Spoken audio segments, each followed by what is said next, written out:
C'est en 1998, il y a 12 ans déjà, que le développeur Blizzard sortait StarCraft, son jeu de stratégie en temps réel de science-fiction. 3 races, des cinématiques, une jouabilité extrêmement précise et un multijoueur intense en ont fait un succès planétaire, avec 11 millions d'exemplaires vendus à travers le monde. StarCraft représente aussi l'essor du pro-gaming, avec l'exemple de la Corée du Sud, où des chaînes de télévision sont dédiées aux commentaires de matchs.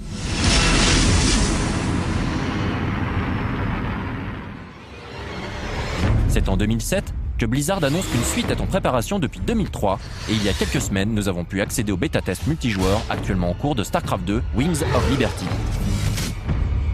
Le jeu se déroule toujours avec les 3 races du premier épisode, les Terrans, les humains du jeu, les Zerg, aliens glauques et organiques, et les Protoss, race ancienne et technologique. Hell, it's about time. La grande nouveauté, c'est le passage de la 2D à la 3D.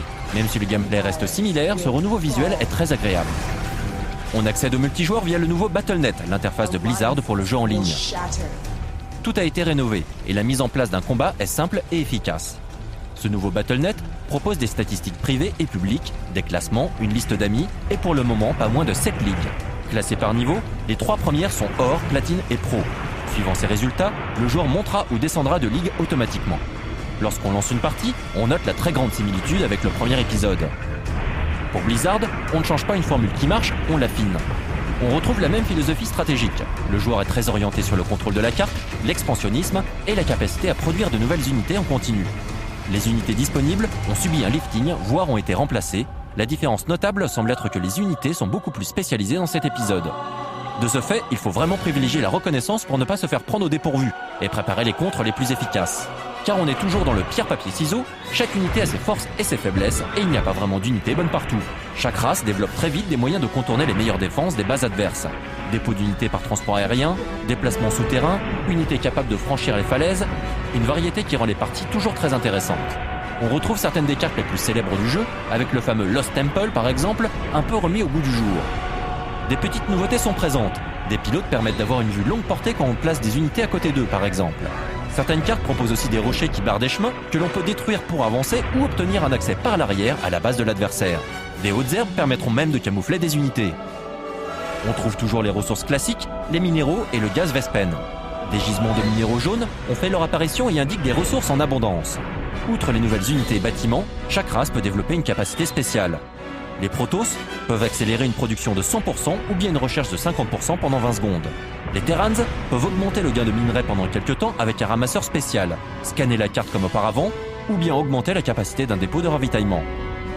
Les Zerg, grâce à l'arène, une nouvelle unité, peuvent augmenter la production de larves d'une couveuse, infester une partie de la carte de leur mucus, ou bien soigner un bâtiment. Au niveau de l'interface de combat, il est désormais possible de constituer des groupes de plus de 12 unités, ce qui est grandement appréciable. On peut toujours assigner plusieurs ordres successifs avec la touche Shift. Mais maintenant, un affichage visuel permet de voir le planning prévu d'une unité. Et enfin, après un combat, le jeu propose toutes sortes de statistiques ainsi qu'une analyse de la production de chaque joueur seconde par seconde et enregistre automatiquement un replay de chaque partie. Vous l'aurez compris, StarCraft 2 est plus une évolution qu'une révolution. Pour l'instant, le degré de finition est déjà impressionnant et laisse présager du meilleur pour la suite.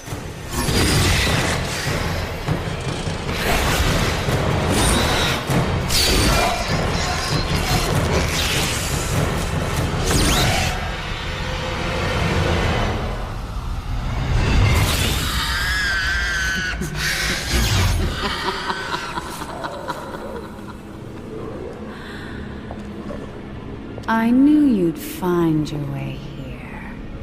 Eventually.